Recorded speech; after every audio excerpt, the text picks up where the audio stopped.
here we go, I guess. Somebody said that I should wait a few seconds before actually announcing the live because apparently it takes a few seconds for it to load on some people's PCs. So, here we go. Hi there.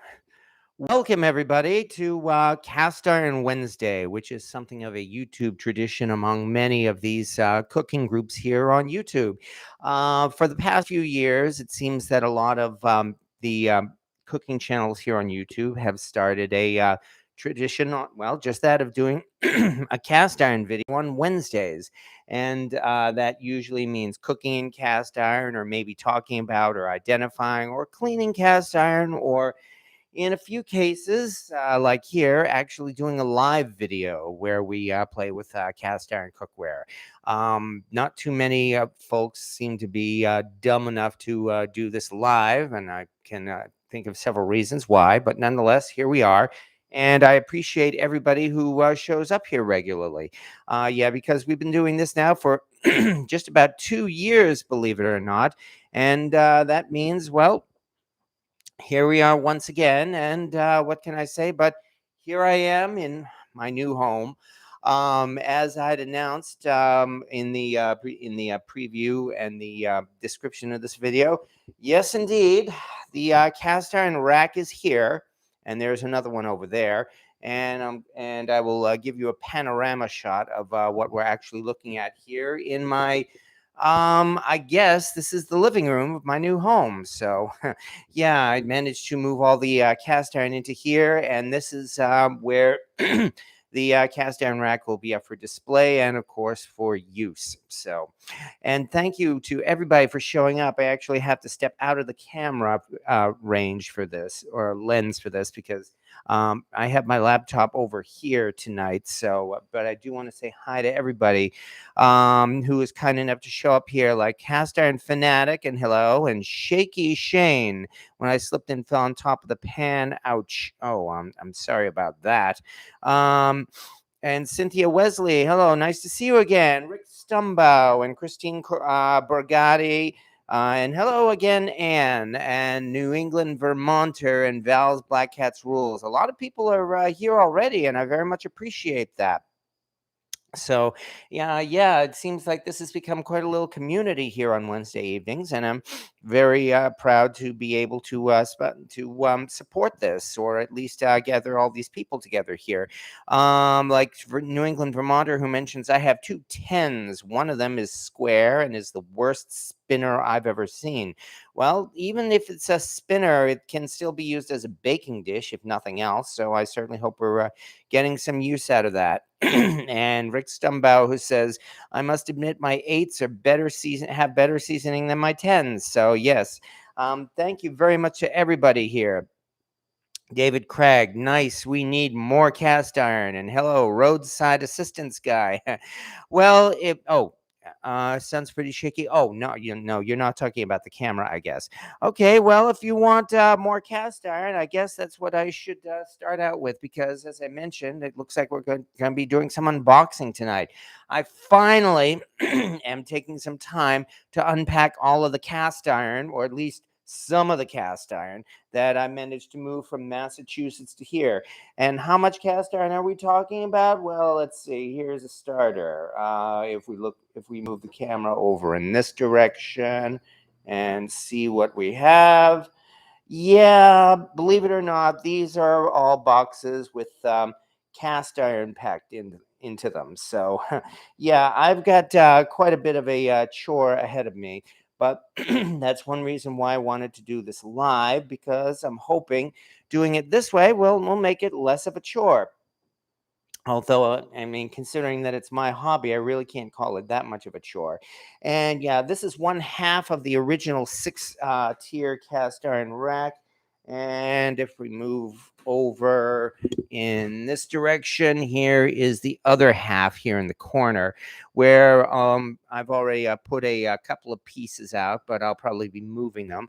Most of which you've probably seen before. This, for instance, is the South African poiki.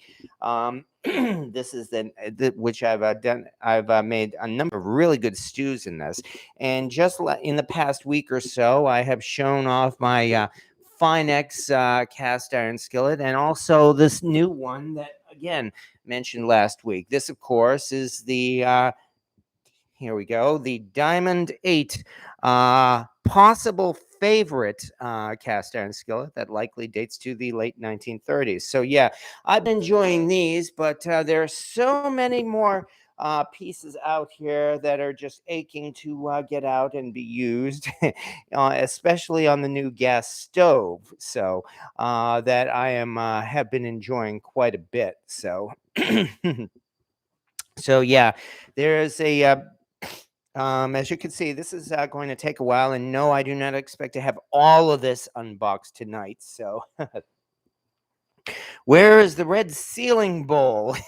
The red ceiling bowl, I'm pleased to say, is back in Massachusetts. So, yeah, what a chore. Tell me about it, William Hurt. And yeah, there's the fallout sign. I'm breaking up. Okay, I better testing here.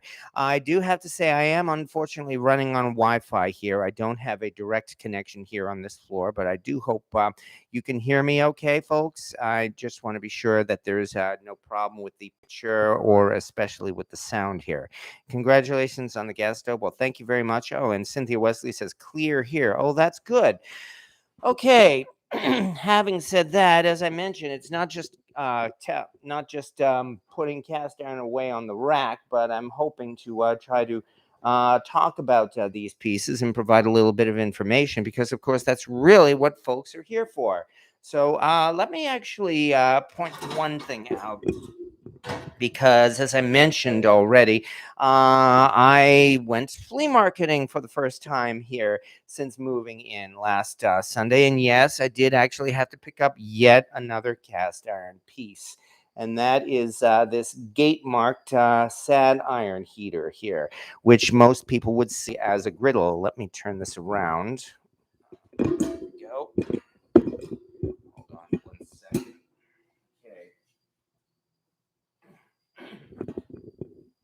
Yeah, these things are actually still fairly common, and even though they date from the 19th century, they're really not that hard to find.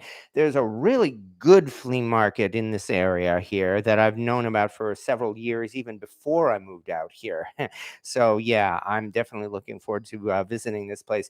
Interesting thing is when the guy showed this, and I was turning it around in my hand, he said, "You know, that's a rare piece. It's worth over $100."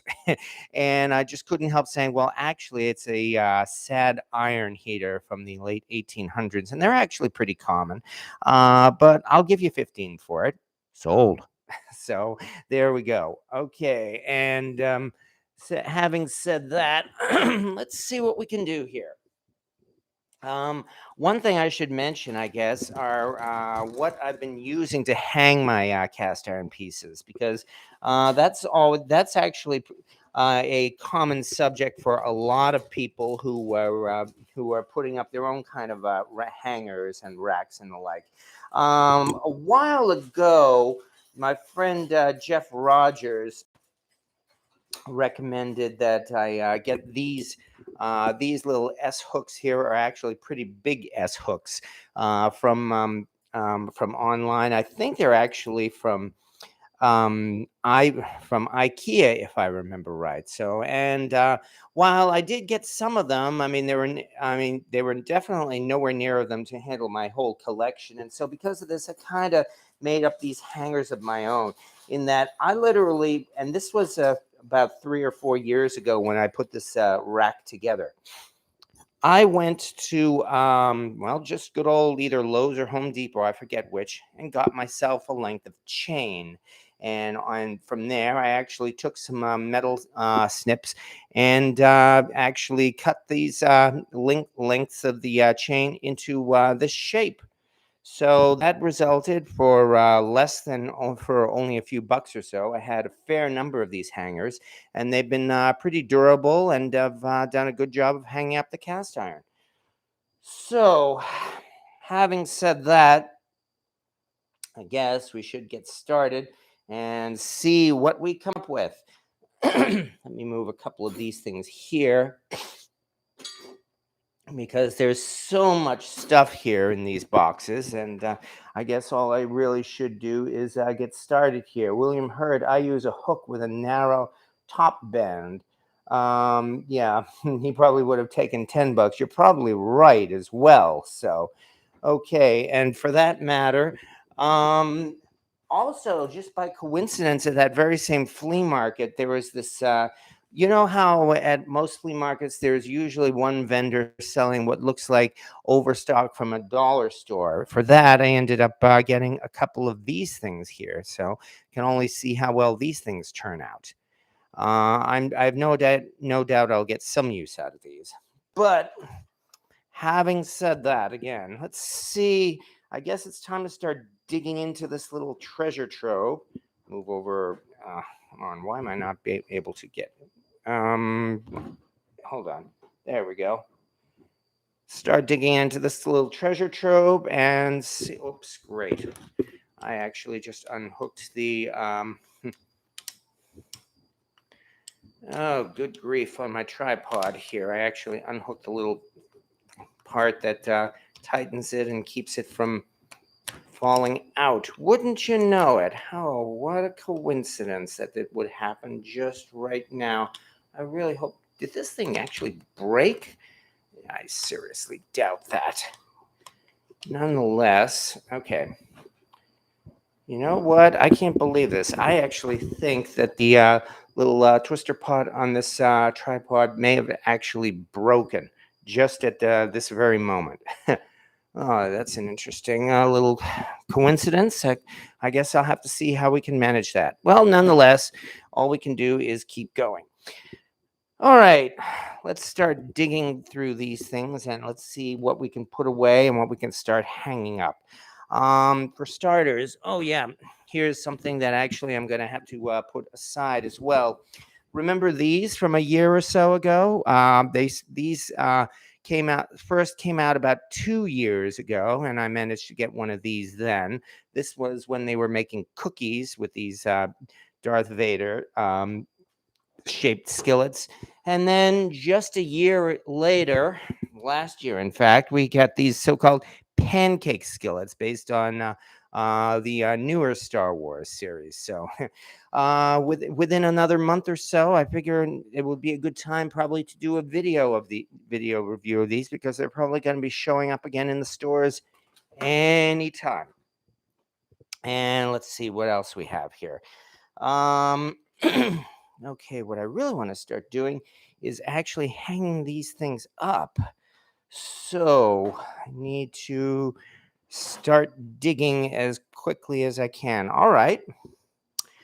Let's move some of this and get some rags that I used for. There we go. Okay. And it looks like we're starting out with some baking stuff. This is a BSR muffin pan, in fact, that I actually found at an antique mall that is only about maybe about 10 miles or so from here. In fact, I remember that, the Owego Antique Center.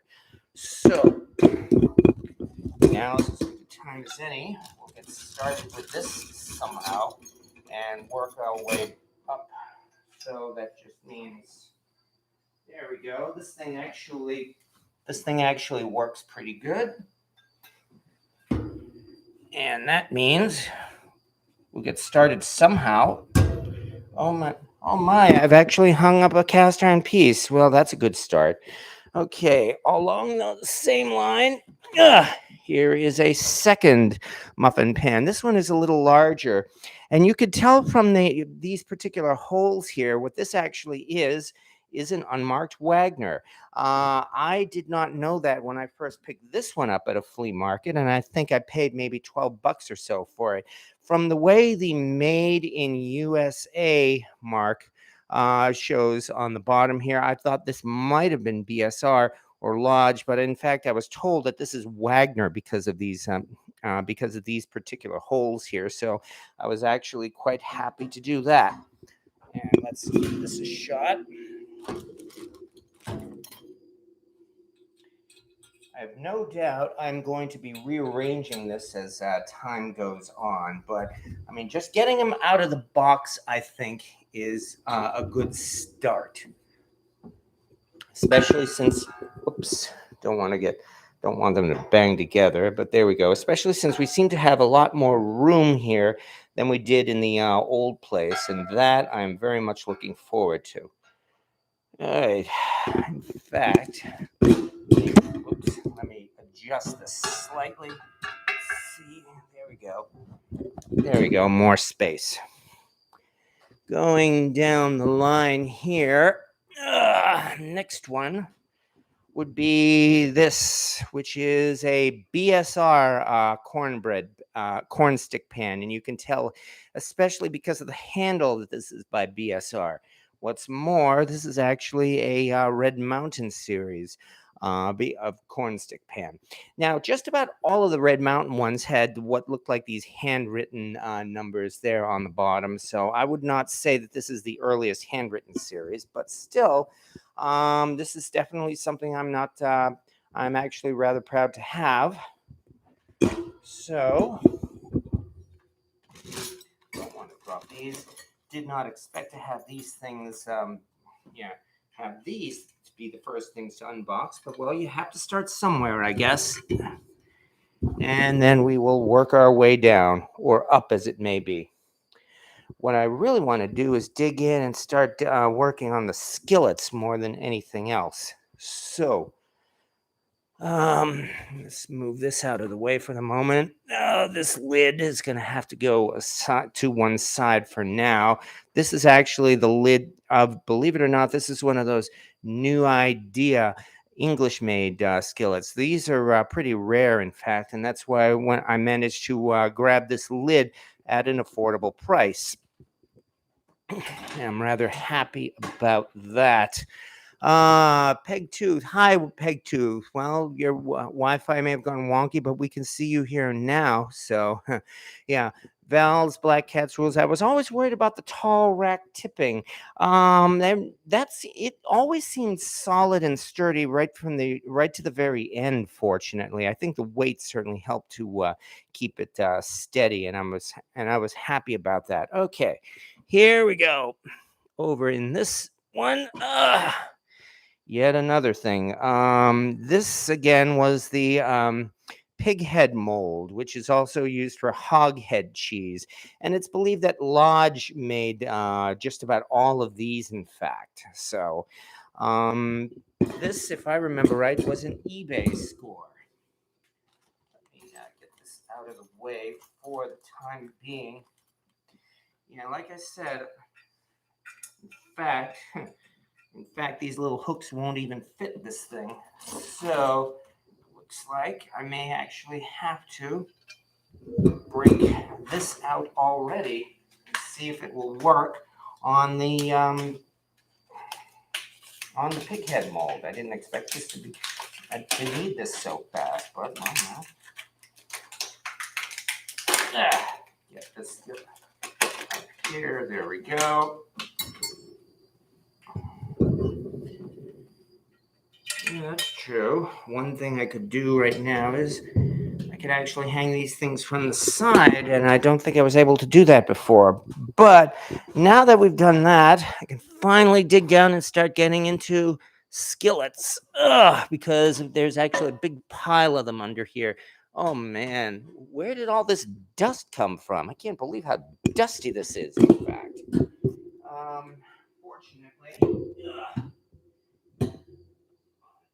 Fortunately, I can actually dust this off. It must be because this was stored in the back or something. But oh man, I'm embarrassed. I'm definitely gonna have to start using a lot of these and cleaning them up again, nonetheless. And by the way, what am I cleaning up? Well, this dust is Oh man, and I'm exposing it all to everybody for your own view. Well, that's right. Well, you get to see all my little mistakes. However, what kind of pan is this? Well, this is none other than the number 8 Erie. That was, in fact, one of the very first cast iron pans I managed to get for myself at an antique store. So I've actually had this in my possession for since 2011. So wow, it's been 11 years already. How time flies. This particular one, if I remember right, dates to around the year 1905 or so. So let's get this over here. There we go. And it looks like we're going to start with the number 8. So I'm actually quite happy about that. Okay. Yeah, I'm definitely, I can see I really have to rearrange these things now. But, yay. We've actually hung up one skillet. How nice. Am I out of range? I think I am. Let me see if I can move the camera over. There we go.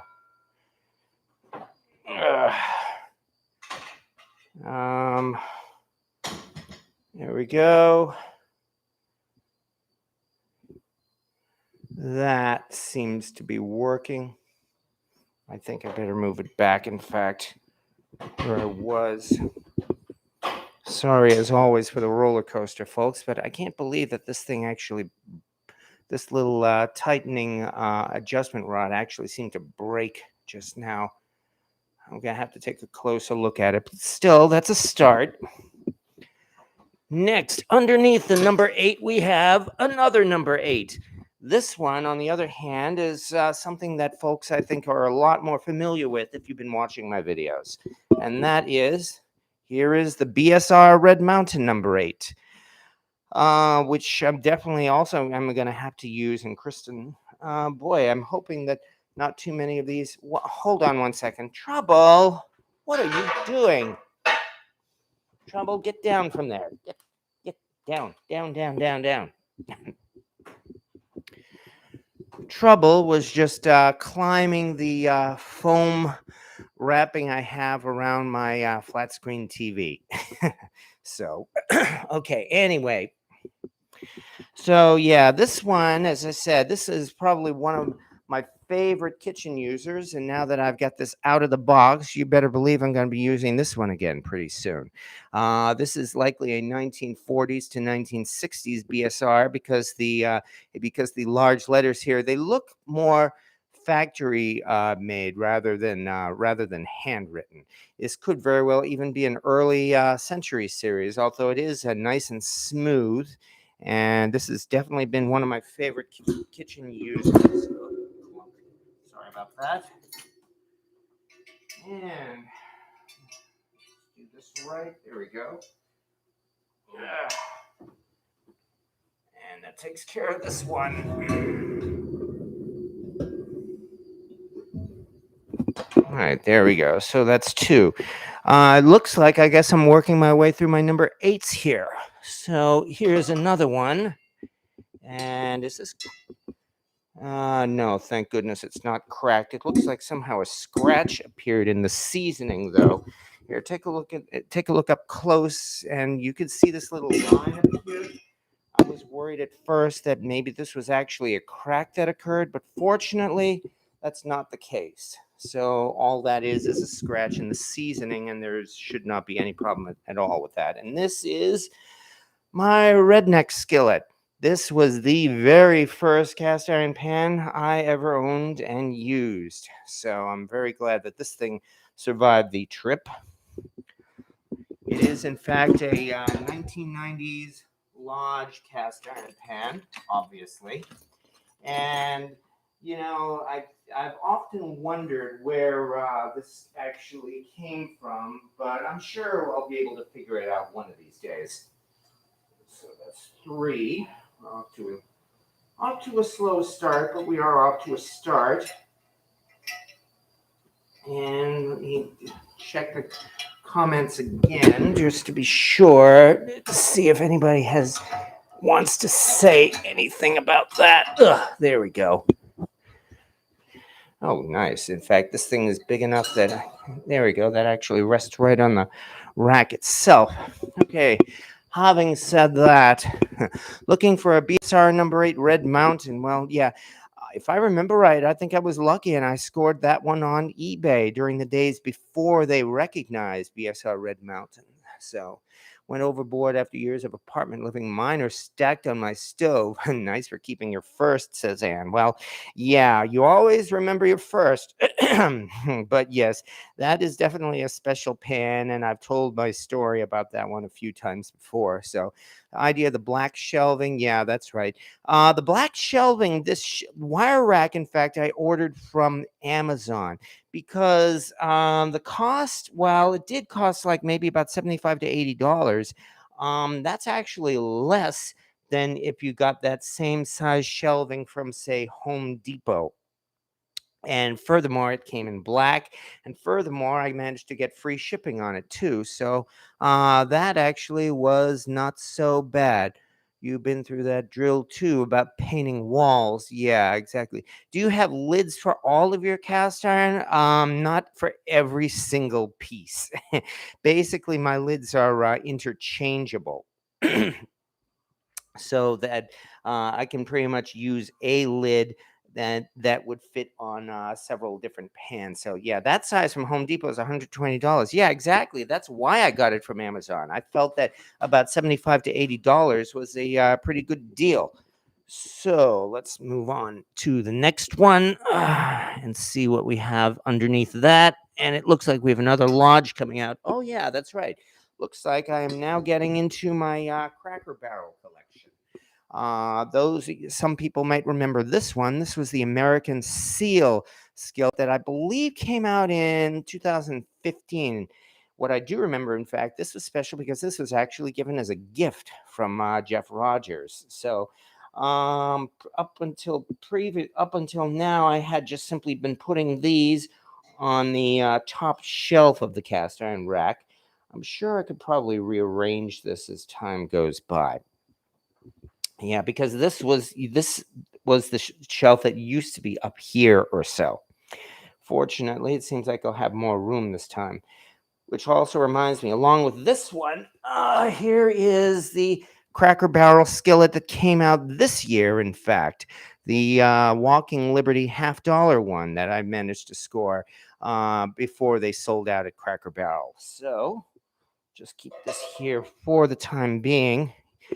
I've got plenty of time to rearrange these things. Right now, I'm trying to just get these out of the boxes, out of these storage bins here. And speaking of which, next in the Cracker Barrel collection was the Buffalo Nickel skillet, which this one was in 2014. This was the first one, in fact, of their so-called American Heritage series. They had, in fact, done these American themed cast iron pans a couple of years before, but this was the first one in when they actually called it the American Heritage Series. I asked Lodge Cast Iron. Lodge then started producing this on their own for several years after Cracker Barrel. I asked Lodge if on their Facebook page if they were going to do the same with the Walking Liberty skillet, and so far their answer has been no. So if you have one of the Walking Liberty $half skillets, you are doing pretty good as far as having a collector's item. Namely, for instance, here's the other Walking Liberty skillet. This one I have already seasoned, and I'm going to be putting this one to use. The one that still has the label on it, I'm not sure yet, but maybe it might be a Christmas present. I'm still debating what to do with that. But going down this list through my number 8s, oh yeah, on the other hand, this was the Lodge Made in America skillet from 2018, the first year that they actually produced these pans. And I had to get this, not just because of the Made in America, but 2018 was a very special year for me when my godson was born. So I definitely got another one of these for him as a present as well. But yeah, this is nice. And this, in fact, was so nice and I guess popular enough that Lodge re-released this pan just this year, and now they just call it their Made in America skillet without a year number on it, so that they can keep selling it indefinitely. fact, I think for the time being anyway, I will take this and put this over here. There we are. Let's see if I can do this right. Come on, there we go. It's over here. Come on, tell me this will fit. I really hope this thing fits right. There we go.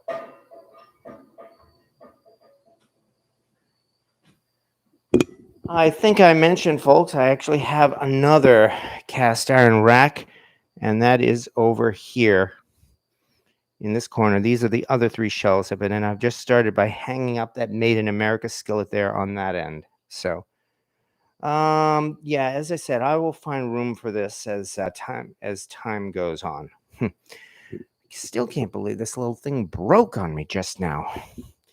Always something, isn't it? Anyway, going down this through this pile here, and so far all of these are only number 8 skillets. They're all 10-inch skillets. Most of them seem to be from Lodge, except for the one from BS&R. Like, here comes another one, for instance, from Lodge. What do we have here? Get this thing out of the way. Because the oil on the pan seems to have congealed a little bit. That's why it's sticky. Oh yeah, this one I got a couple of years ago. Again, it's Cracker Barrel. This was their Midnight Ride at Paul Revere skillet. And yeah, I got this one largely just because of that, because of my New England heritage. I felt I just couldn't pass up on that. So this pile here all seems to be Cracker Barrel. I should really find another place. Maybe even I can, you know what? I could actually hang these things up on the wall. I can do this now. It's like I'm not renting an apartment. I can actually put things up on the wall. So at some point in the near future, I may very well end up doing that. Next in line. Oh, yeah. Remember I mentioned the Made in America series? Well, here's the other end of the Made in America series. This was the 2020 Rosie the Riveter skillet from Lodge. And yeah, this one, of course, has yet more history in itself. You know, I really need to do a video just about these Lodge Made in America pans because they all seem to have so much history to them, even though they only came out about the course of 3 years. And this, of course, was in 2020 when the pandemic came out. And that, as it turns out, seemed to unintentionally make this something of a symbol of what we were going through. And Lodge actually took the high road on this. They did not cash in on the pandemic with this, in that they had produced it before really the pandemic hit. So it was actually just a lucky coincidence for them. And I think I will put this one down here for now and work on the rest. There we go, and put that there and work on the rest. And my word, I may actually have one of these bins cleared out pretty soon. So, hey, I've actually made a little bit of progress.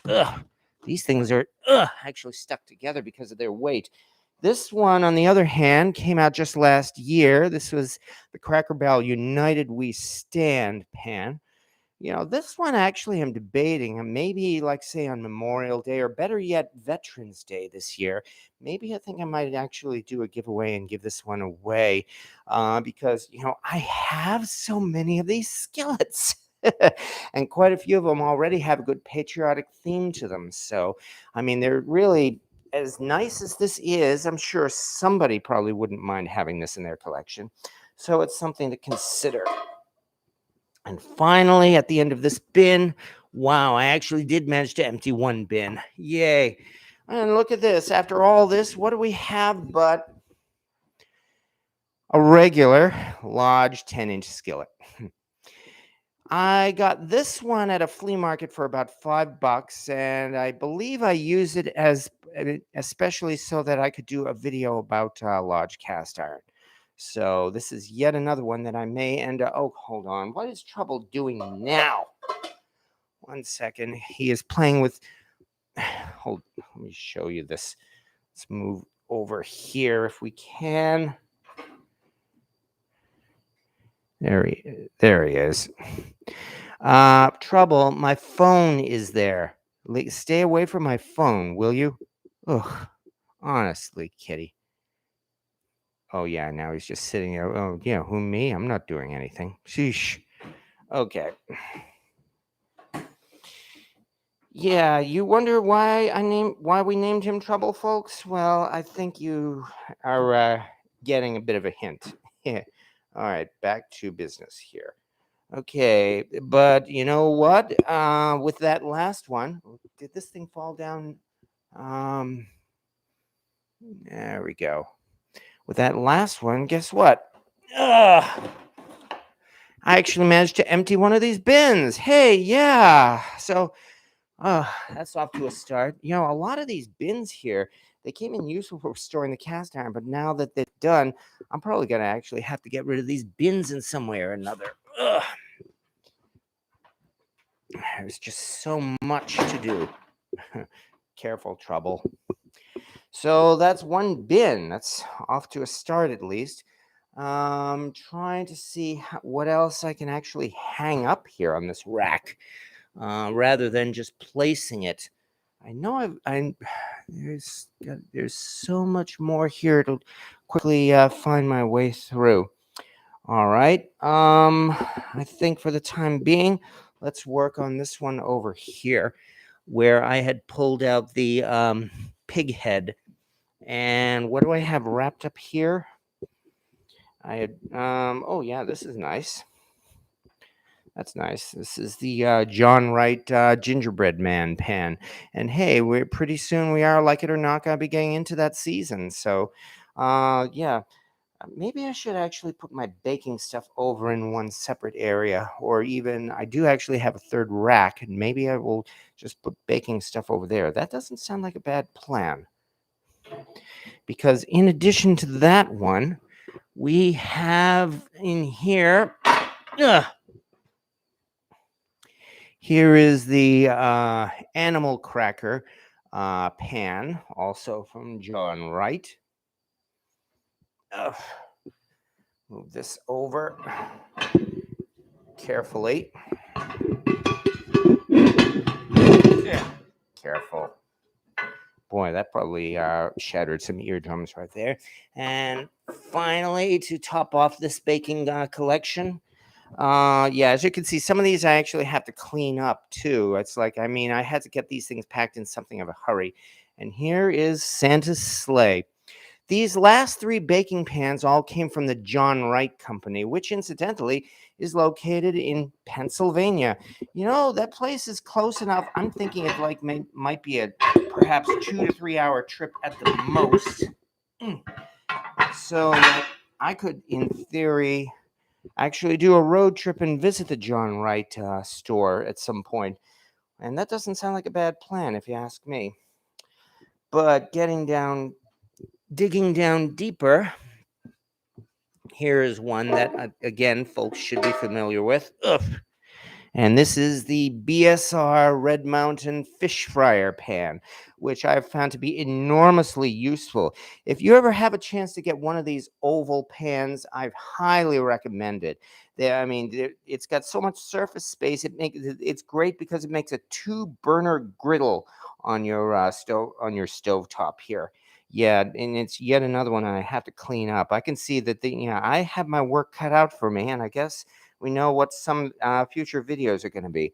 Taking a closer look, of course, I'm also checking this thing for any damage. Thank goodness, so far, no damage at all has shown up on any of these pans. Ugh. That one down here. And let's see, that means we get down to the bottom of this bin, where underneath the fish fryer, let me put this down for the moment. We got, oh, here it is. Oh, yeah. This was the Lodge fish fryer that they made from the original Birmingham Stove and Range fish fryer. Ugh, boy, this thing's heavy. And I have shown this one off and done videos about this as well. So right now, pretty much I'm putting it in the same position that it was on when the rack originally was 6 tiers in size, so that it was previously in about the halfway position.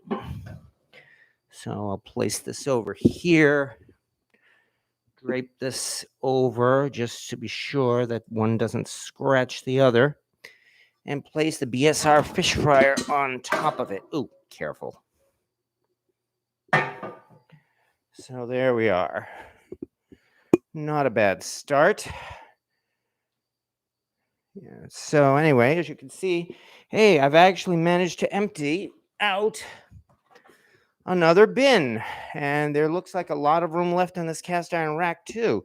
So, hey, that means made some progress at least. So far, so good. I am definitely not going to have this all finished by the end of the night, that's for sure. Okay, let me hold up for a moment and let's check a couple of these comments here, because I know people have been commenting, and that's good. I appreciate the sarcasm, folks. It helps make things more entertaining here. So, as Rick Stumbaugh says, I've got the gingerbread pan too. So, Cynthia Wesley, I guess this little one horse town is lucky. Did you run across Martin? No, that's something else, I guess. In my stuff from my shed, says Peg Tooth, I unboxed a 10-inch white enamel Pfizerware number T1080 trivet. Well, that's nice. You've got definitely, I'd say that was a little score right there. So, Stephen King has just showed up. My Sydney Wagner Dutch oven with glass lid came in. Oh, nice. Oh, yeah. Well, congratulations to that. Sydney Wagner. So, in other words, then it must be a newer glass lid, I guess, because if that glass lid is as old as the pan itself, then wow, I probably would want to put that lid in storage, because that has to mean it's like about 120 years old or so, if I figure right. And William Hurt didn't live in Metro Atlanta. They're still all over the place. Okay, going further yet. Have you bought a snow shovel yet? As a matter of fact, I still have my snow shovel that I had in my other apartment. So, yes, I do have a snow shovel on it. Val's Black Cat's Rules. My brother has a cast branding iron with his initials on it. Well, maybe you should threaten to use it on him if he causes you too much trouble. So, I think I saw a number 8 Martin, and she wanted $80 for that thing. Well, I'm just because I've got a collection like this, I would pass up on a price like that, because, well, I personally don't need another number 8 Martin. No, I don't need a number 8 Martin. I had one once I actually gave away as a present. So, you don't have access to this feature. Oh, well, as long as we're still getting a feed. All right. Anyway, we've gotten this far here. And if we keep on going, let me see if I can pull out something else useful. Like, for instance, moving down the list here, got all these rags here. Oh, yeah, here's something interesting. Let me put this down so I don't accidentally click something. And that would be, here's something I've already gotten some use out of it, yet more dust that I have to clean off. The Griswold. This is the button lid, so-called, for the Griswold number 8 Dutch oven. This was actually given to me as a present. The lid was, anyway, after the Griswold Dutch oven itself was one of my first Brimfield scores. In fact, I found it for $10 at the bottom of a rusty pile of junk and made a big effort to clean it up. On the whole, I'd say it was done not too badly. So, and just checking as well for any signs of damage. Fortunately, there does not seem to be. Oh, yeah, but so many of these things definitely need to take the time to clean up. I'm actually embarrassed by the condition of some of these. And that is where it was on the rack in the first place. So, not doing too badly. Now, underneath that, boy, I've got so many of these extra rags now. Oh, yeah. Speaking of lids, besides the fact that, yet again, so there's an incredible amount of dust on this. I think this all came just because of the way the old apartment was so stuffy. So once these things are cleaned up, I'm hoping that they do not attract this much dust. But nonetheless, this was in fact and still is, a BSR Red Mountain number 8 lid, which interestingly enough only fits BSR number 8 skillets. It does not fit those large skillets. So, however, since I have it, I can use it on the BSR Red Mountain skillet as well. So, if you're asking if I have lids for all of my cast iron, well, no, I don't. Most of them are interchangeable. This is one of the few that unfortunately is not. So, it's pretty much, it fits about one pan and one pan only. But that's one reason why I got it. Okay, on the other hand, this is a good old Lodge number 8 size lid, which will fit. This is an older one as well because it does not have the Lodge logo on it. I think I got this one for about $5 at a flea market, but even though it's an older Lodge, it definitely will fit any. Let me bring that up, angle a little bit. It will fit any Lodge 10-inch skillet, modern or otherwise. Lodge has not changed the size of their skillets, I don't think, in their entire 125-year history. So even an older Lodge lid will fit a newer Lodge pan and vice versa. So if you have an older Lodge pan, you can still get a newer Lodge lid from, oh, I don't know, Bass Pro Shops or something, and it will still fit it just fine. Here's a treasure that I'm glad I managed to save. And also no sign of any damage. This, of course, I only found last year. The cake pan, the Monarch, in fact. This was the Brimfield score. If you check my video that I made last fall, Return to Brimfield, that was where I managed to score this cake pan. And this is definitely something I can definitely call one of my prized possessions. Technically, they're all my prized possession, but that's especially a prized possession. And speaking of prized possessions, here's the other prized possession, because alongside that cake pan, we got the Lodge cake pan or bunt pan. That isn't really a bunt pan. It's actually their fluted cake pan. But between the two of these, oh yeah, let me put this in the back. I really intend to do a lot more baking this fall. Now that these cake pans are out and about, and boy, I'm glad these things managed to survive the trip going down the line. Oh yeah, here's something that again has its own unique lid. Here's the lid with the sawtooth rim to it, and the sawtooth lid means that there's only one company that would have manufactured this, even though there is no logo at all on it. And fortunately, there is actually the bottom piece to that. And here it is. The unmarked Wagner number 9 chicken fryer. Still no sign of any damage, thank goodness. The people who did this actually did a nice, not the packing job. I did the packing job, but the people who actually packed this in the moving van did a professional job of that. And I'm very happy that this all seems to have survived so well. So we can put this away. And hey, that means, lo and behold, managed to clean out a third bin. Yeah, I haven't been able to fit that many cast iron pans in each one of those bins because these things are damn heavy.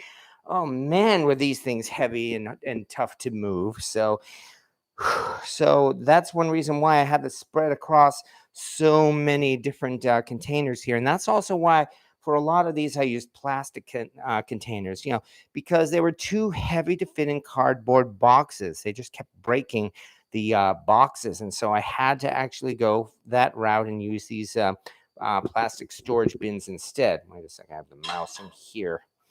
And let's see what we have for comments now so far. Thank goodness.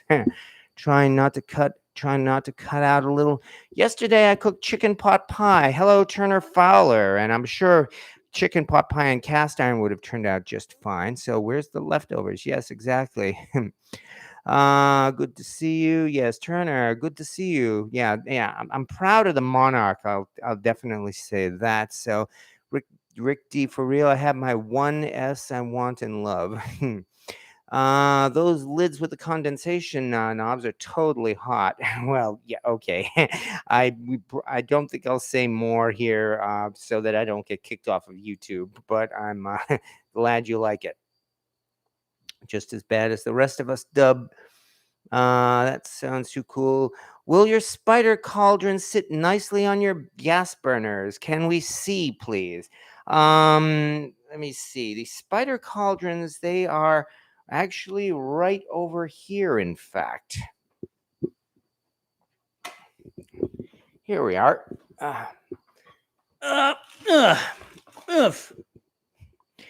Here is the BSR spider, in fact, with the long handle and everything. Even though most eBay sellers would say this is a cowboy skillet from the Civil War era, BSR in fact manufactured this somewhere around the 1970s or so, and I can tell that because it has a very, very small number 12 size mark on it, which is more of their Century series than definitely not the 19th century. Ugh. And boy, yeah, I can see rearranging this rack is going to have to be my next major chore. Ugh. Ugh. And I will have to do that probably after the video, in fact, because I'm not going to waste your time on that. I'm just trying to get as many of these out of the box as I can. I mean, I've done about 3 boxes so far, and we are, in fact, almost an hour into this. So we're doing not too badly, I guess, all things considered here. And as I said, I encourage commentary, and yes, you can do sarcasm and Mystery Science Theater type comments on this. I am not averse to it. So the hubby's been obsessed with baking zucchini. Well, that actually deserves a little bit of commentary right there, I think. I mean, although on the other hand, zucchini bread is certainly something to look forward to. Also in that same box is the spider. We have a 2-quart BSR saucepan, all of which I have done my best to get some use out of, and I intend to keep getting use out of, despite the fact that so many of these actually have dust on them. As I said, I apologize again for the rather embarrassing condition here. But thanks to that, I've managed to actually empty out yet another bin, so we're not doing too badly here. Trying to see if I can find somewhere in this pile. I know for a fact all of my other skillets are still around here somewhere. The 5s, 6s, 7s, and so on. And all I can do is wait until I come across them, I guess, unfortunately. So, based on that, okay, well, on the other hand, yeah, here's something. In fact, I'm not sure where these are going to go yet. This to one side. Here we go. This one here. Undo this. This one I taped. Come on. All right, there we go. There it is. Here he is. What do we have under here? Aha.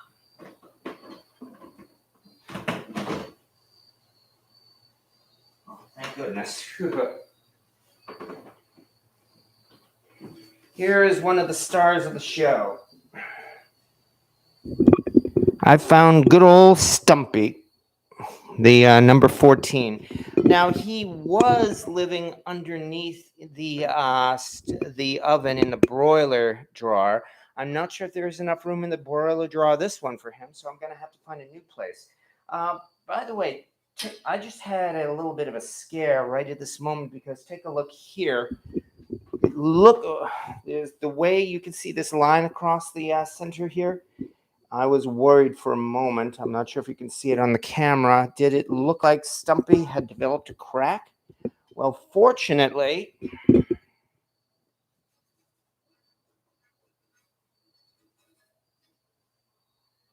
as best as I can tell, that is not a crack. That is just something that happened to the seasoning. So, because if you look at the bottom,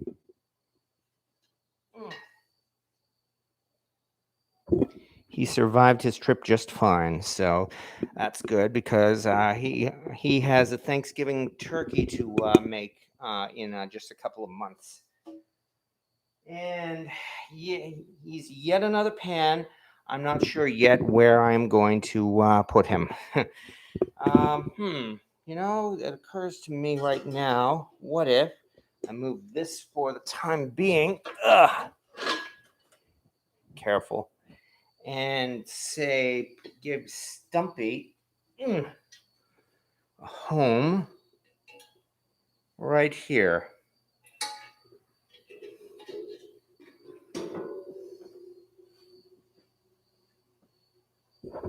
Maybe that'll work, at least for the time being. He is kind of close to a window. I hope he doesn't develop a rust there. But still, you know, he is actually easily accessible and I can show him off to people. So that may actually be an acceptable home for him, at least for the time being. All right. Woe to... Didn't see that. Stumpy, welcome to your new home. Yes, exactly. We've been waiting for you. I know I certainly have. So, is the majority of your collection user cast iron or collector cast iron? I have done my best to make as many of these pans actual users. And if you look at the videos, you can see I've been doing my best to try to rotate them. Stumpy here, for instance, I've starred in a number of videos, not to mention some of these number 8s. I've made cakes in those cake pans. Those Cracker Barrel pans even I've tried using in as many videos as I can. So I do my best to try to rotate through this collection so that I can be sure that these pans are in fact users and not collectors. Although sometimes it can be difficult. I mean, what can I say, for instance, about this one? Here's one that I don't think I've shown on the live yet, but those of you who know, you probably know. Check this out.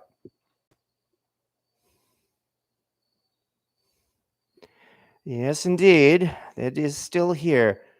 You remember my video about Chinese cast iron not having lead?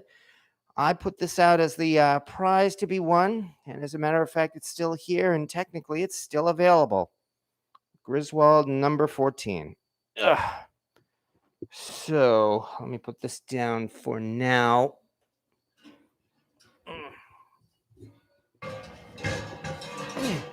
And we will work on that soon enough. So Stumpy is a legendary star. Yeah. Second time we've had it, COVID, but hubby's not well. Oh, I'm sorry to hear that, Debbie. My apologies for that. I have 2 casserole dishes. One is Asian and the other, I have no idea. Well, I would still say go ahead and use them because there's no reason yet. No one claimed the Griswold number 14? Well, no, indeed. If you look on that video I have about Asian cast iron having lead, no one has posted anything in the way of actual evidence and proof that there is, in fact, lead in Asian made cast iron. And it's not because I've suppressed anything either, because I've said, even in those comments, that if you have any actual evidence, you could post it anywhere on the internet and you could link to it. So that if you want to accuse me of removing comments, you can just as easily post it somewhere else and post a link to it. And nobody has done that. It's been probably close to 10 years and still no one has produced any evidence whatsoever that Asian cast iron is not safe for cooking. So, and I think fortunately that's all I can say right there. I'm definitely praying, best of luck to Debbie, definitely. So, y'all, okay. Anyway, other than that, Paxlovid had a nasty aftertaste. Oh, yeah. Oh, you're talking about the medicines, I think. So, okay, getting down to the, and hey, I was actually able to clear out yet another one of these bins.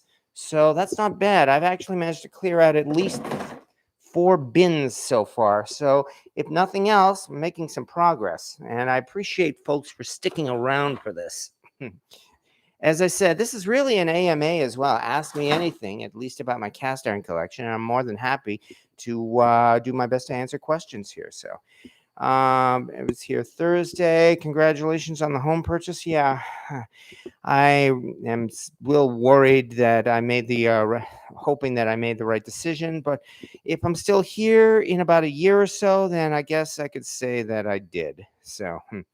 And yes, definitely hope your hubby gets to feeling better. Had an IV stuck in my arm. Ugh, yeah, tell me about it. I think I'll say only one thing as well, and my condolences as well to you, Debbie. But this is another reason why I really have very little sympathy for all of those whining idiots who say how COVID is harmless and how COVID has like a 99% survival rate, which is also not true. I mean, it would be better if you did not have it at all, if no one had it at all, because just, I mean, contracting it and surviving that in itself, well, it's good, of course, that you get over it, but just as well, it's still a bad experience, and I'm very sorry that you have it. And I think that's all I'll say about that as well. So, is your basement interesting? Half of my basement is dirt floor and walls with a wood perimeter footing. Yeah, my basement actually does have a concrete floor. Thank goodness. There's one part of the basement that it looks like they were trying to actually make an actual living space down there, but it seems to have been half constructed. Unfortunately, even the walls are only half constructed. So it's something that yet another thing that I'm going to have to return to. But again, I've said already that I have over 1,000 things to do in this place. So all I can do is approach them one at a time. And unpacking all of this cast iron is one of them. So, so even though I'm making very slow progress, I'm glad that some progress seems to be made so far. Like, for instance, if we keep on going, here's a couple that I need to find room for now, because I've spread this cast iron out. Let me move this over from here over to here, and yeah, in fact, I think I'll put it up on its own hook as well. Let me see. Have these hooks over here. Careful. All right. This, as I mentioned, was my grandmother's pan, the number 8 in diamond possible favorite. So now this gets its own place of honor right here. Shh, be quiet, Stumpy. Right about here, I think. All right, because now that I've done that, let's dig out a couple from these boxes here. Here's one that I have not had many chances to use this, but this was something of a birthday present in that I found it on my birthday and I paid $20 for it. So it's hard to say no to something like this, that's for sure. A rather heavy 19th century cauldron of very good size. Yeah, I paid $20 for this at an antique mall. So, that's why, especially since it was on my birthday, I definitely could not say no to it, even though, as I said, I've not had many opportunities to use it. Let me put it over here for the time being. On the other hand, here's something that's even bigger, and I have had a chance to get some use out of these. Did I store anything in this, or is it empty? Oh, yeah, there's something inside it, too. Nice. In fact, let me move the camera down a little bit. Yeah, as you can see, there's still a lot of stuff on the floor here. Oh, great. I'm gonna have to see what I can do about this tripod too. But what we have here is, oh, oh man, this is the 4 gallon or 16 quart Bayou Classic Dutch oven. And I have indeed made some use out of this. I've actually brought this on of road trips and camping trips, and several times I've made jambalaya in this. A couple of years ago, I did a New England clam bake in this, and yes, this is just the lid for it. On the other hand, the rest of it is in here. And what's more, I stored more cast iron inside this big monster. Let me see. Like, for instance, hey, look. Here's another Lodge lid. This one, for instance, has the logo on it, so this is definitely a more recent Lodge lid. And also in here, we've got, oh, that's where some of them went. Nice. What we have in here, oh boy, is a Lodge 5-quart Dutch oven. And inside this, I packed a number of my ashtray skillets. So, yeah. It looks like these things managed to survive their trip okay, so we're doing pretty good here. But yet, here it is, the very heavy. Oh man, is this thing heavy? I think this thing weighs like about 30 pounds empty or so. The Bayou Classic 4-gallon Dutch oven. And again, to answer your question, whether they're collectors or users, yes, this is definitely a user, and it's going to continue to be a user. Right now, though, it's heavy, and I have to put it down. Oh, boy. This is so much fun. So, yeah, made a little bit of progress, at least. I can see this is going to be definitely something of a project for the next several days yet, and still going.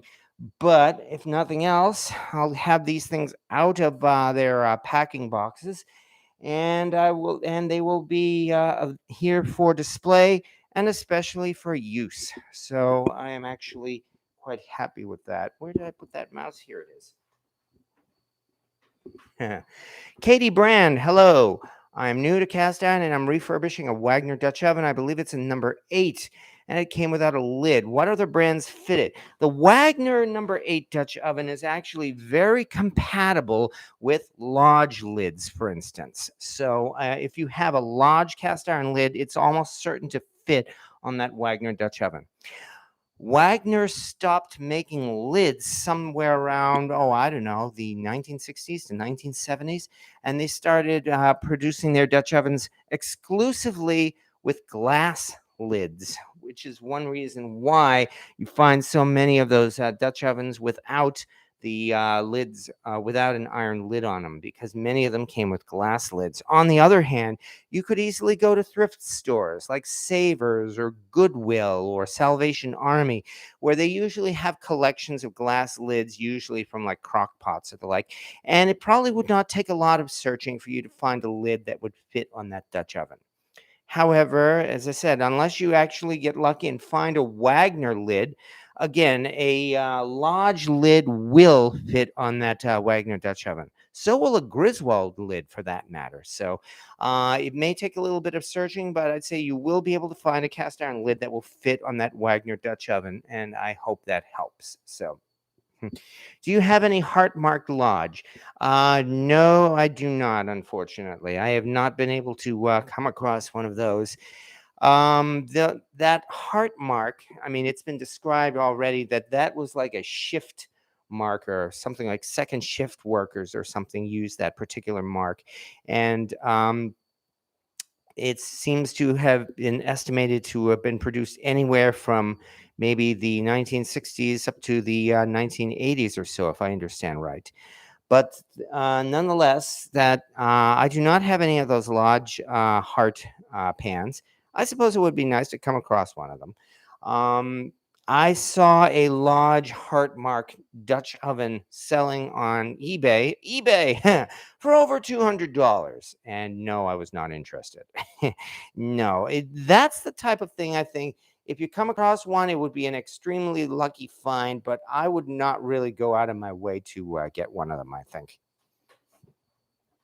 And I had to put it on silence. Okay. Just think how your hemorrhoids would feel if you were doing the lifting instead of watching. Yeah, tell me about it. So thank goodness I don't. Suggestion: your favorite cast iron pots, pans, pots, Dutch oven, and cauldron, and why is it your favorite? I could certainly do that, and that's probably not a bad plan. My favorite Dutch ovens, I would probably actually say just about all of them because at one time or another, I've had a good use for them. I mean, you've seen my 15-gallon cast iron cauldron. Oh, and by the way, let me turn the camera around if I can. Clang, clang, clang. There it is lying over there in the corner. You see next to that chair, there is the 15-gallon Dutch oven. So, yeah, I could definitely call that one a favorite, for instance, even though I've only had the opportunity to use it a few times. And likewise, I could say the same thing about that Bayou Classic Dutch oven or the Griswold Dutch oven or the Poiki, the South African Poiki, or for that matter, my enameled Dutch ovens, all of which I've enjoyed using and will continue to enjoy using. It's hard for me to say what is my all-time favorite cast iron pan. I mean, granted, this collection is way too big for a guy like myself living by myself, but here it is nonetheless. And I can only say I have an affinity for every single one of almost every single one of my collection. The ones I don't have an affinity for, I will eventually be getting rid of. And yes, I will be doing that because I've sworn a number of times I really don't want to be a hoarder. I want to try to do my best really to make all of these users. As for my favorites, hard to say. As I said, the Griswold Dutch oven, the 15-gallon cauldron, both of which I've enjoyed a lot. The Griswold Dutch oven was the one, in fact, I made the 500-degree Dutch oven chicken recipe with. And that I'm especially pleased as well that that recipe has taken off, and I'm really glad that people like that. That's really what gives me a lot of pleasure, I think, having people try my recipes and actually like them. So, and thanks. How is your okay? Enough about hemorrhoids. That might be the character of Saint Leave It Be, don't you think? Have the babies got used to your new home? Oh yeah. As a matter of fact, even Miss Mobley, she is no longer in hiding. Thank goodness. I think I've been moving around this cast iron for the last hour or so, and that seems to have driven both of them away, unfortunately. But yeah, they are definitely out and about. Trouble, in fact, has been running up and down the stairs quite frequently, and when I sit down to try to do work, he often comes up and demands attention.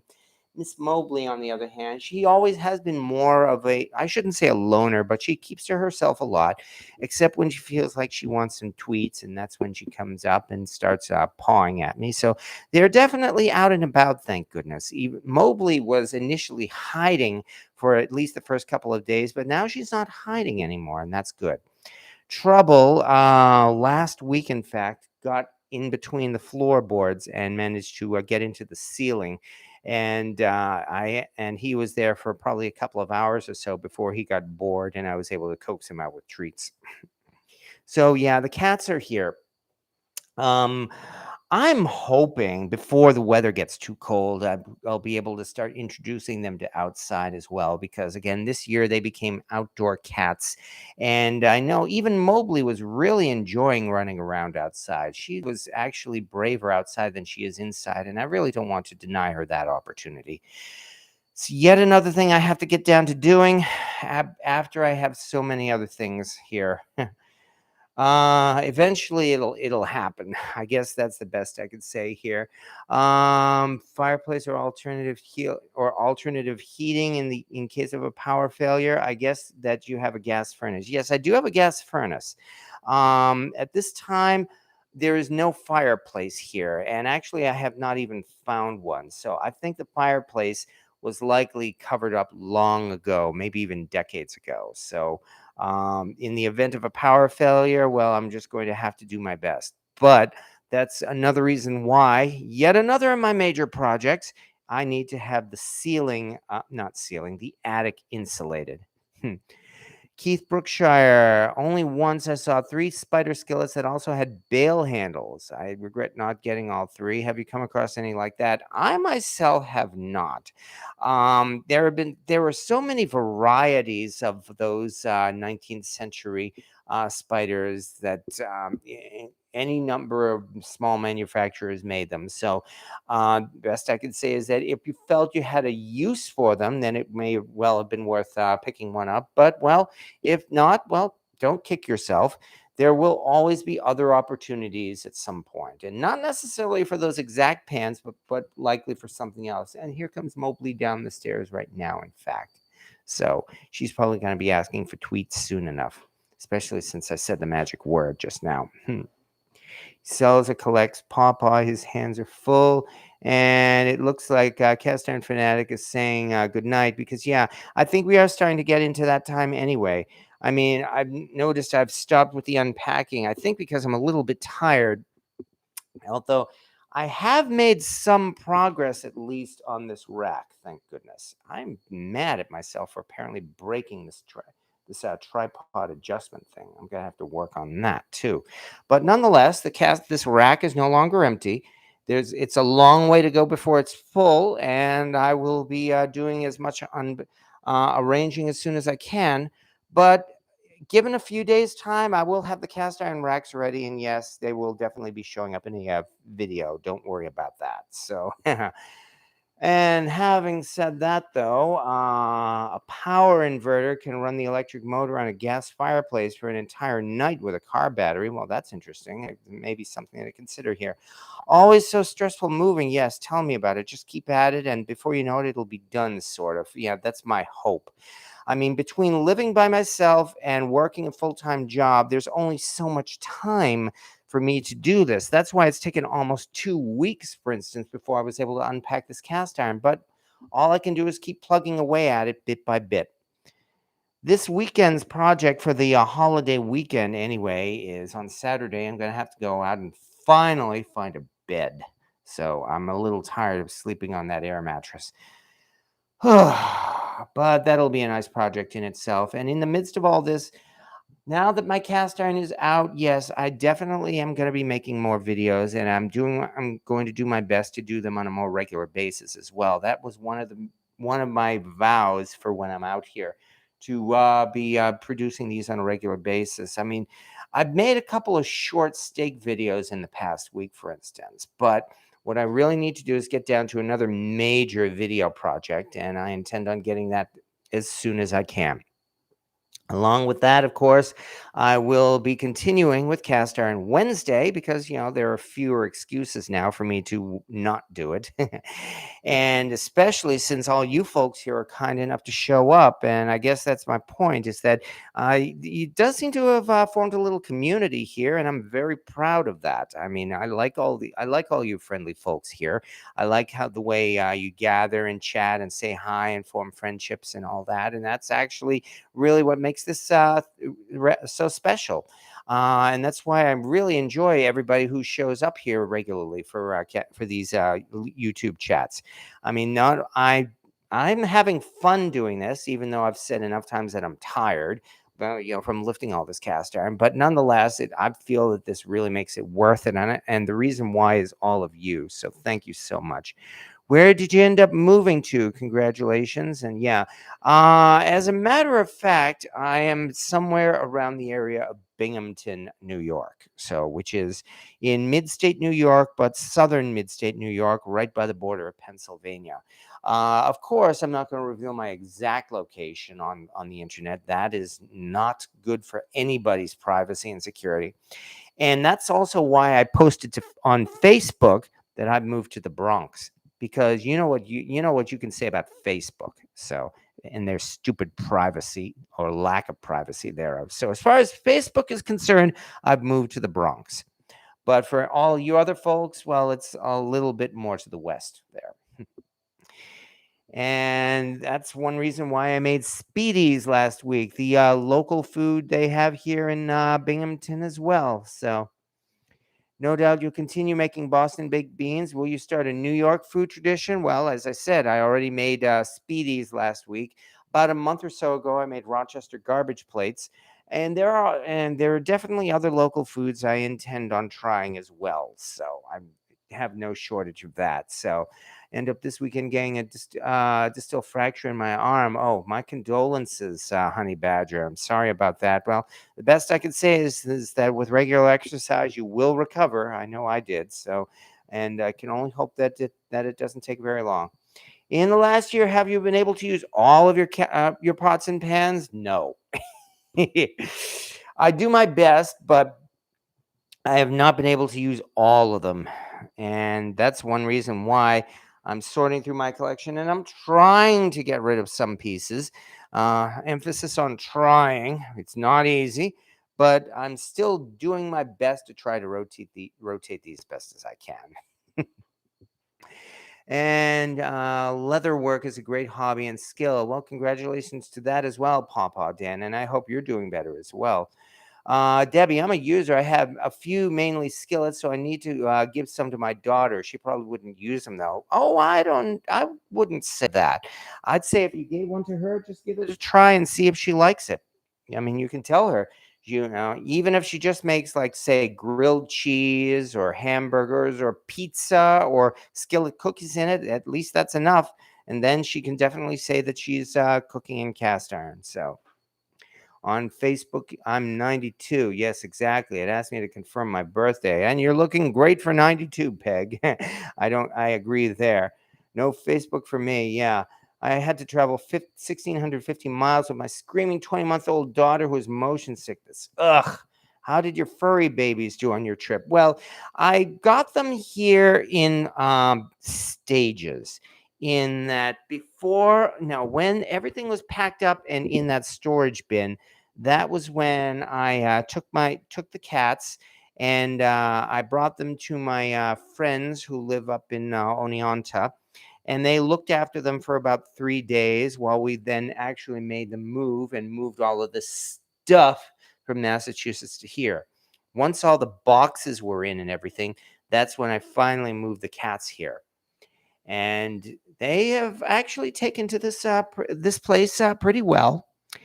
Although, as I said already, I'm actually looking to sometime within the next months trying to hopefully introduce them to outdoors so that they won't be bored for the rest of their lives. I mean, fair is fair. I want to give them, I want to keep them happy too. So should have moved to New Hampshire.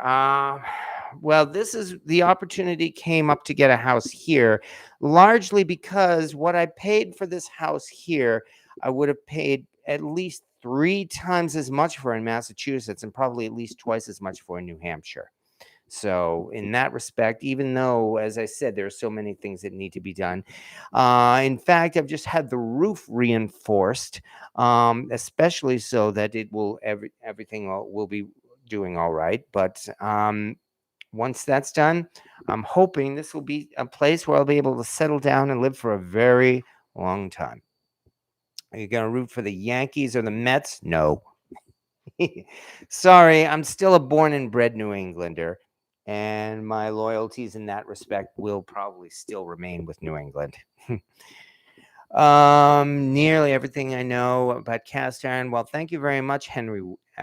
Is it say Henry Witt? Well, thank you. The best I can say is that I hope you've enjoyed it, and I hope you put it to good use as well. So, Vermont. They are shocked because, like I said, I'm the cool auntie in green on social media. Well, and it's nice for you to be here as well, Cynthia. Too. That's so. And thank you as well to everybody. Are you still close to work, or do you work from home? I work from home now. Thank you to the 21st century, where a lot of people can actually work online full time, and it's been like that. In fact, in my office for more than a decade or so. COVID, of course, really changed a lot of things for everybody. In that now, I'd say at least close to half the company is working online full time, and now I'm one of them. But two of my office coworkers, one in California and one in Georgia, have been doing this already, as I said, for at least 10 years or so. So it's nothing new for my department. It's new for me, though, and it is taking a little bit of getting used to, but at least I can do it. And hey, that means I don't have to commute. Thank goodness. Uh, okay, and still, yeah, and thank you again as well, Miss French Twist, and nice to see you as well. And likewise, good night, Anne, and say hi as well to Tavy for me as well. I hope she's doing well too. So, did the racks dent the floor at the apartment? It does not look like they did. I'm pleased to say so. Um, but that's one reason why I spread these things out here, because now that this is my place, I want to be sure that these racks don't cause damage to the board to the floor, and so as a result, I'm distributing the weight a little bit more. So, and save on gas and buy more cast. Well, save on gas anyway. I'll say that much. I mean, really, I've got to keep my collection under control as best as I can. And having said that, I work from home. It can be boring. Well, yes, there is that too. But yeah, guess what? We're actually getting close to the regular time here for a Cast Iron Wednesday. Last week was kind of short, partly because I was exhausted, but this time I actually managed to somehow get all the way through to our regular time. So I'd say we're doing pretty good here. As you can see, I've got a lot of work to do, but at least tonight was a start, and I can only thank you for giving me the incentive to do that.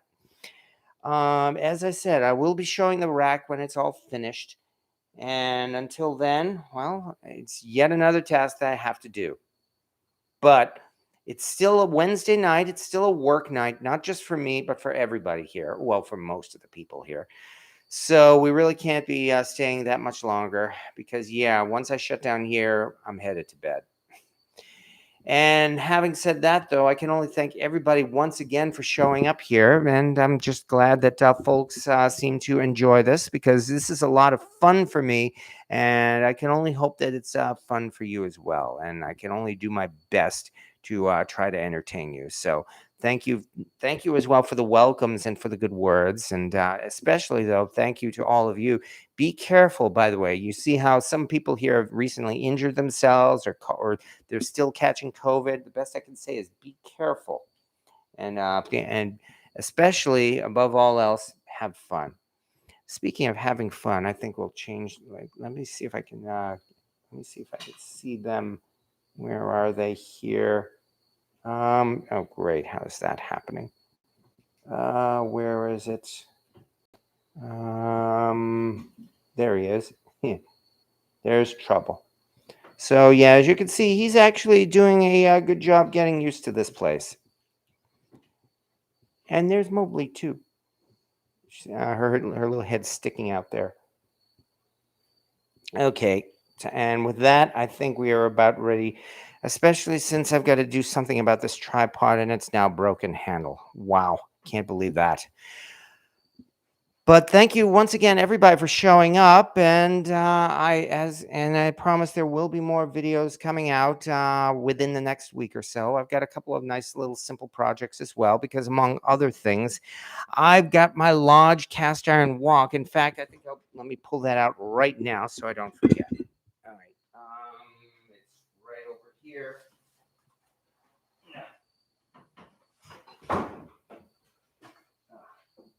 Here it is. And the cats are going crazy, chasing each other upstairs now. But here it is. The Lodge cast. Oops, let me do this again. Here it is. The Lodge cast iron wok.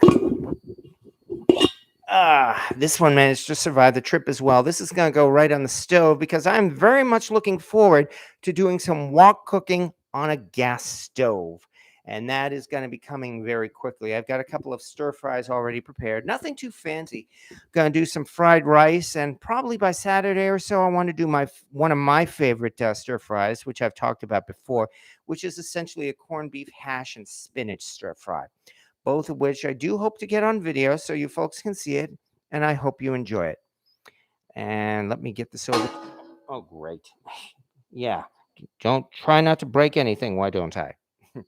Okay, but having said that, I think all I can say now is thank you very much for showing up, everybody. And as always, I hope you've enjoyed yourselves. And we will be doing this all again very soon. So thank you very much, everybody, for showing up. Have a good evening, folks. See you next Wednesday.